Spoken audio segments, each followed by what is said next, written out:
na buli kati ebibuuzo bikyali bingi nnyo ebibuuzibwa ekibiina kya National Unity Platform naddala okuva mu bawagizi baakyo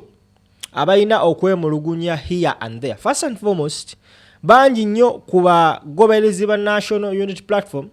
balina endowooza egamba nti ekibiina kyaffe tekigenda kwetaba oba tekigenda kuyingira Parliament ya Mwami Museveni, nga balina endowooza egamba nti mwenna ababaka tubadde tusaba temugenda kulayira, era ne bagamba nti wemugenda ne mulayira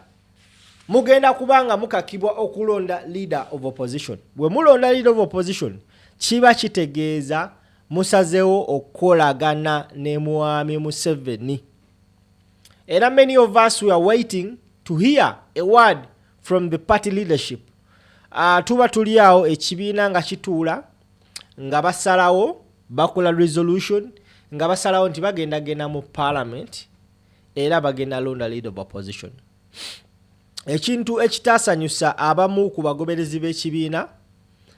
however much abasinga twakitegeera ne tusalawo goinga ne position y'ekibiina ekya National Unity Platform, era batuula balonda Joel Ssenyonyi nga the next leader of opposition,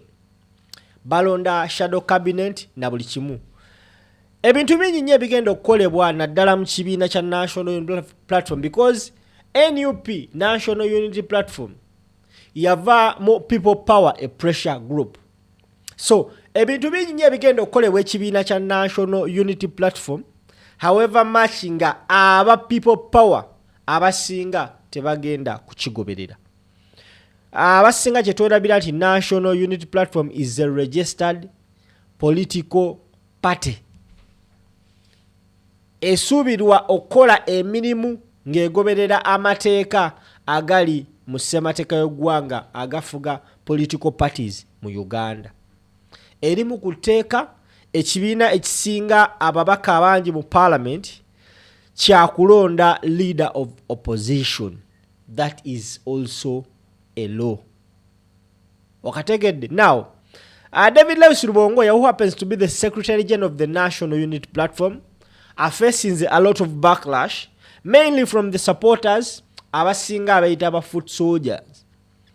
Engeri gyali nti Ssaabawandiisi ate nga ye mutesitesi w'ekibiina kimukakatako okuvaayo okunnyonnyola eggwanga ku biki ebitambula mu maaso ku bye bawulira.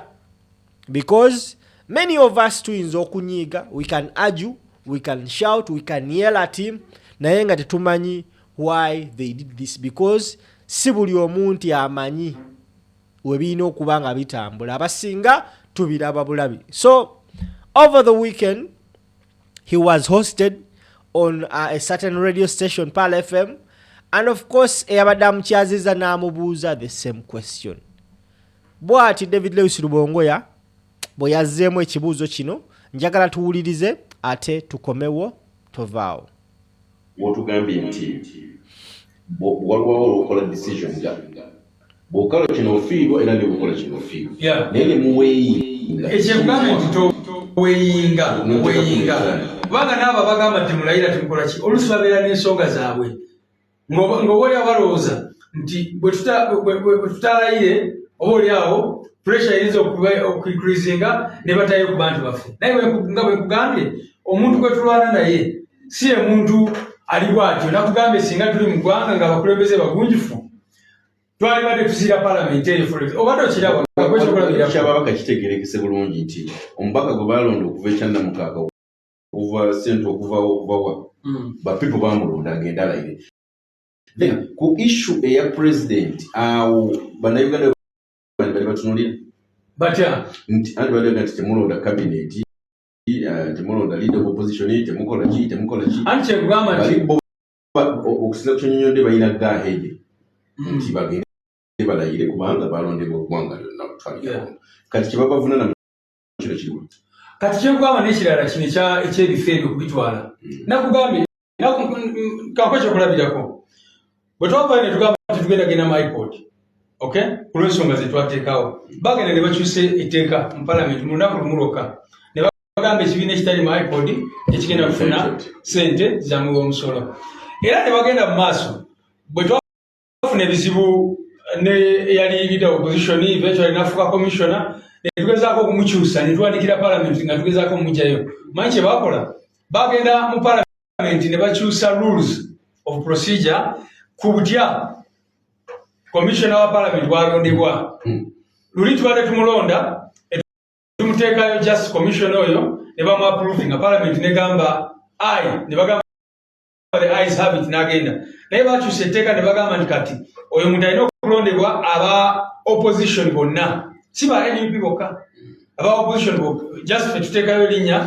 naye ne bagamba nti kati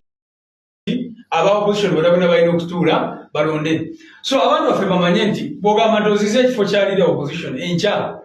ku gavumenti eno gyetwogerako bagendagenda bakyusa etteeka mu lunaku lumu bagambe nti ekibiina ekisinga ababaka ku ludda bwe kiba tekitutte ekifo ekyo ekiddako kikiba kikitwala muba mufunyemu ki okay kakati Museveni akuleetingawo leader opposition we so tuyirabyeko bino byetwogerako sikuba nti coming up ne stories tubuli kyonna kitwale tugezaako okukola oluusi ne tugamba kati ngeno step bagenda mu parliament kubanga tekibatwalira naku bbiri okukyusa etteeka ne bakikola ki naye ate ffe nga tumanyi nti bwe tuba tulina ebyo ebifo biyambako okay nakuwadde ekyokulabirako bwe baba baligeza okuleeta etteeka ly'emmwanyi ababaka baffe ne bateekawo pressure eddoboozi lyaffe liba weeriri oluusi ino ne tubasuuza some provisions baba bagala kuleeta genda otunulire sovereignty bill bwe yasooka okujja ne bwe yamaliriza ng'eri amaloboozi aga opposition gayamba nnyo okusaabulula ebyo ebimu ebyali mu tteeka eryasooka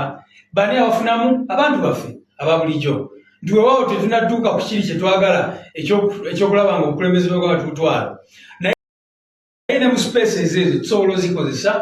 okulabisa ate n'okusuuza lugimu ebintu ebimu by putting pressure n'ebirala bwe bityo n'ekirala bino ebifo bikuwa platform bw'oba ovudde wano n'ogenda e Bungereza okwogera okuserebera kw'eddembe ly'obuntu oba okwogera buli bw'enguzi n'ebirala ogenze ngaani bw'oba ogenzeeyo nga leader of opposition oba nga president Kyagulanyi president w'abantu gwe baalonda ensi yonna ng'ekimanyi nti waliwo contested election abaali bagamba nti tukeetabaamu singa tetwakeetabaamu Museveni n'aleeta omuntu we n'amuteekawo ne bagamba nti akalulu kabadde free and fair oli n'avaayo n'agamba akalulu kabadde bulungi nnyo kaakati oba ofunyemu kigwe naye president Kyagulanyi bw'agenda n'agamba nze nawangula akalulu ne banziba era n'agamba nti DR fomu zange sinazifuna eziraga butya electoral commission bwe yagatta ebyo ebintu abeera ne audience kiba kiyambako okutwala struggle ne cause mu maaso abantu baffe kibalina okumanya nti struggles bweziti zeetaaga oluusi patience nga bwe tubadde tubagamba this is a marathon, it's not a sprint naye buli omu akolera olulye so bano abantu betusindika mu parliament tuba bangi okuplayinga loli abo era abo benda byaboogera nti ababaka boogere ku nsonga z'eddembe ly'obuntu boogere ku missing persons boogere ku basibe abo nzikanya nabo tulina okusaba ababaka baffe okulaba nga basigala nga boogera ku nsonga z'abantu naye okuva ino gamba nti tebalayira ate tebatekinga bifo bye balina okutwala ndowooza obeera mukyama maybe nga mmaliriza ku nsonga eyo n'ensonga y'okuwa alternative vision nkulu nnyo okay bano bw'oba olina minister wa education naawe wali minister of education nga bakola ebyo bye bakola kiba kirungi naffe ne tulaga abantu education fe vision yaffe ebyenzigiriza eri etya ani agiweeyo vision ye minister gwe mba mulonze mmwe ono gwe bayita shadow minister yawa alternative vision eri eggwanga butya bwe tulowooza education bweyina okubeera mu ggwanga lyaffe mu biseera bino n'ebirala bwe bityo so kyobola nakugambe nti bwe tuba tuweyinga side zonna zonna n'olaba side eno erina advantages kino Okay, oyo ye David Lewis Rubongoya, Secretary General w'ekibiina ekya National Unity Platform. Now, abantu bonna abanenya David Lewis Rubongoya, there is something oba oliawo abasinga kye twerabidde. Kyagulanyi Sentamu Robert Bobi Wine mu bigambo bye yagamba nti we are going to do whatever it takes within the law okulaba nga tujjako Mwami Museveni. So when I find you nga otabukidde David Lewis Rubongoya,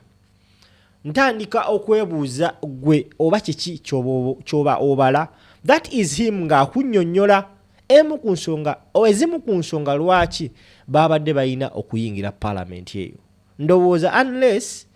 nga gwe olina buzibu ku mutwe, because abinnyonnyodde mu Luganda, layman is Andes language, omuntu asobola okutegerera amangu. Thank you so much for watching, ladies and gentlemen. Nyongera okwebaza gwe alaba video eno. Please don't just watch, endeavor to subscribe, tap the bell and share the video to as many people as you can. Bam Peter Simple MC aka Kali Lugambo Pro Max. We link up later on. Bye bye.